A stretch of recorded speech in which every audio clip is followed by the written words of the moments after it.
Beginilah antusiasme ribuan pengunjung PKB setiap parade joget bumbung digelar. Penampilan sanggar seni joget bumbung Taksu Agung Pejeng, Duta Kabupaten Gianyar yang melibatkan 4 penari ini, secara bergantian diapresiasi positif masyarakat dengan ikut ngibing.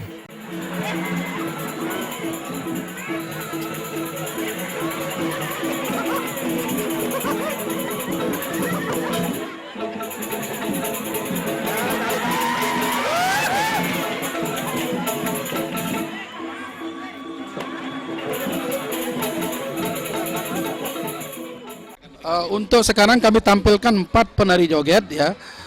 Dengan kita sudah dibina oleh Dinas Kebudayaan Kabupaten Gianyar bahwa tarian yang kita tampilkan ini adalah tarian pakem joget bumbung yang memang dari sejarah hanya itu ya memang itu tidak menonjol untuk erotis gitu, tidak kita menghilangkan kesan-kesan yang sifatnya erotis karena itu biar tidak membawa dampak yang negatif terhadap generasi-generasi penerus daripada penari joget ini, Pak.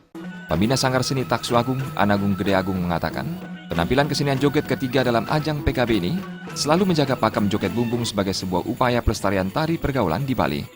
Pembina Sanggar Seni Taksu Agung, Anagung Gede Agung mengatakan, joget bumbung sebagai tarian pergaulan bisa dipentaskan di mana saja selama tetap memegang pakem tari joget. Kesopanan penari joget terlihat dari penampilan dan cara berbusana, serta gerak tubuh yang menghibur dan jauh dari erotisme. Suteja, Bali TV.